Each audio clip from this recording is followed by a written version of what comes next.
नमस्कार मेरे मित्रों, मैं डॉक्टर कृष्ण के शास्त्री आज आप सभी के बीच में आपकी और अपनी दोनों की एक समस्या लेकर के आया हूँ।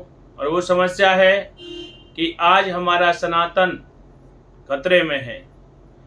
मैं सभी सनातन धर्म प्रेमियों से निवेदन करूँगा कि आप सभी रोजाना एक श्लोक का जाप किया करें, रोजाना बोला करें कि सरफरोशी की तमन्ना आज हमारे दिल में है, देखना है जोर कितना बाजुए कातिल में है।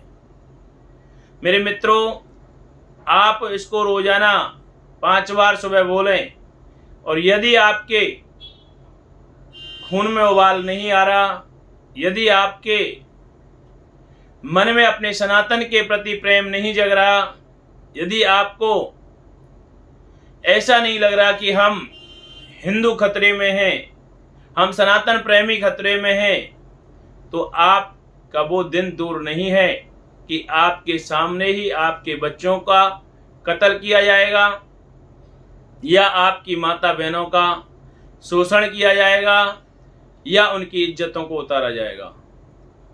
क्योंकि अभी आपने देखा मेवात में नूह, या आपने देखा पानीपत में, जगह जगह पर ये जो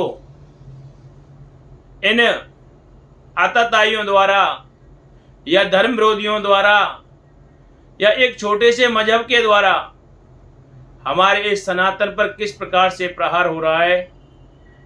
मेरे भाइयों, हम ये सोच करके बैठ रहे हैं कि उस एरिया में हो रहा है, कोई बात नहीं, हम सभी को एक हो जाना चाहिए और इस सनातन की रक्षा के लिए हम सभी को बलिदान के लिए तैयार हो जाना चाहिए। और यदि आज आप तैयार नहीं हुए तो वो समय दूर नहीं है, क्योंकि ये अल्पसंख्यक होकर के भी आपके ऊपर प्रहार कर रहे हैं, आपकी यात्राओं को नहीं निकलने दे रहे हैं। अभी देखा आपने मेवात में क्या हुआ कि उस यात्रा को नहीं निकलने दिया और उस यात्रा में किस प्रकार से पथराव हुआ, किस प्रकार से आपके सनातन को खंड-वंड कराया गया, या किस प्रकार से आपके बच्चों का, माता बहनों का वहां पर पत्थरों से, तलवारों से, अन्य प्रकार के हथियारों से उनका सर कत्ल कर दिया गया। कुछ लोग किस प्रकार से अपनी जान बचा करके वहां से भागे। ये सोच लो, आज ये आप संकल्प ले लो कि मेरे भाइयों, आपको क्या करना है। यदि आप सनातन से प्रेम करते हैं तो अपने मकान में यदि कोई भी आतताई धर्म विरोधी यदि रहता है तो उससे मकान खाली करवा दीजिए, क्योंकि आप एक रोटी कम खा लोगे, कल का दिन आपका सुरक्षित होगा, आपके बच्चे सुरक्षित होंगे। यदि आप आज स्कॉर्पियो में और फॉर्च्यूनर में घूमने की इच्छा करते हो तो कल सोच लेना कि आपके बच्चे उनके यहाँ पर बर्तन मांजेंगे, या आपके बच्चों का कत्ल कर दिया जाएगा, या आपके बच्चों को क्या कराया जाएगा। आप सोचते हो उनकी मुसलमानी करवा दी जाएगी, उनको मजबूरी में धर्म परिवर्तन करना पड़ेगा, आंख बंद करके धर्म परिवर्तन करना पड़ेगा, नहीं तो आवाज उठाई जाएगी तो आपकी माता बहनों की, अपनी माता बहनों का वहां पर शोषण होगा, अत्याचार होगा, आपकी आंखों के सामने होगा, आप कुछ नहीं कर पाओगे। तो इसलिए आपसे मेरा निवेदन है कि आज आप जागृत हो जाएं, ये सोच लें कि हमको क्या करना है क्या नहीं। और यदि आज आप नहीं जागे तो आपका ये सोया हुआ आज कल इन बच्चों के लिए परेशान होगा, और ये बच्चे आपको गाली देंगे कि हमारे माता पिताओं ने, हमारे बाबाओं ने क्या किया। उस समय को याद करो, उस समय जब बलिदान दिए गए थे उसकी वजह से हमारी सुरक्षा हुई थी। आज यदि आप इस समय का बलिदान नहीं दोगे तो आपके बच्चे खतरे में होंगे, आपकी माता बहनें, आपकी बेटियां खतरे में होंगी, क्योंकि ये अभी अल्पसंख्यक हैं। जब इनकी ये हालत है कि आपके सामने किस प्रकार से ये अत्याचार कर रहे हैं, कहाँ गई वो आपकी फौजें, कहाँ गया आपका कानून। ये सारे कानून क्या इन सनातन प्रेमियों के लिए ही रखे हुए हैं? मैं सरकार से भी कहना चाहता हूं, यदि किसी भी प्रकार से ये मैसेज उस तक पहुंचे कि ये सब नियम, ये सब कानून हमारे हिंदुओं के लिए, हमारे सनातन प्रेमियों के लिए, हमारे इस श्री रामचंद्र के प्रेमियों के लिए ही रखे गए हैं क्या?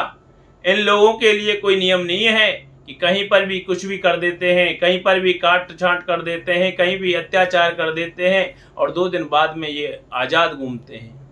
क्या करना चाहते हो? आप इस वोट बैंक को छोड़ दो, इस वोट बैंक के प्रेम को छोड़ दो, इस राजनीति को छोड़ दो, और अगर आप पर कुछ नहीं होता तो हाथ खड़े कर दो, जिससे कि ये सनातन प्रेमी यदि कर पाएंगे तो अपनी रक्षा कर लेंगे, नहीं तो अभी से ही अपने आप को उनके लिए हवाले कर देंगे। आप भी तो वही काम कर रहे हो, आप भी तो धीरे धीरे उनको उन्हीं के लिए सौंप रहे हो, राजनीति के द्वारा सौंप रहे हो, या किसी भी तरह से आप वहां ही ले जाकर के हमको खड़ा करने की आगे तैयारी कर रहे हो। आज आपका सुरक्षित है, आप सोच रहे हो आज आपका सुरक्षित है, किसी का कोई सुरक्षित नहीं है। आपके बच्चे भी एक दिन उनके घर के बर्तन मांजेंगे, आपकी माता बहनें भी आपकी आंखों के सामने वहां पर अपना धर्म कबूल करेंगी, और उनके धर्म को कबूल करने के बाद आप सोच रहे हो और देख भी रहे हो कि उनके साथ क्या किया जाता है। हमारी माता बहनें, हमारे बच्चे या हम खुद सुरक्षित नहीं है। मेरे भाइयों, मैं आपसे बार बार निवेदन करता हूं कि जागृत हो जाओ, जाग जाओ, आज नहीं तो कल आपका भी यही हाल होगा। आज ये ना सोचें आप कि नूह में हुआ है, मेवात में हुआ है, पानीपत में हुआ है, वहां पर हुआ है, कल आपके घरों में भी आपके सामने होगा। एरिया वाइज नहीं, आने वाले समय में आपके घरों में घुस कर के भी यही हाल होगा। या तो आप धर्म परिवर्तन करोगे या आप अपनी माता बहनों को उनके लिए सौंपोगे, आंखों के सामने सब कुछ होगा। आप ध्यान रखना इस चीज को। यदि आज नहीं जागृत हो रहे तो आपकी मर्जी है, आप आने वाले कल की तैयारी कर लें कि आपको क्या करना है। जय श्री राधे मेरे मित्रों।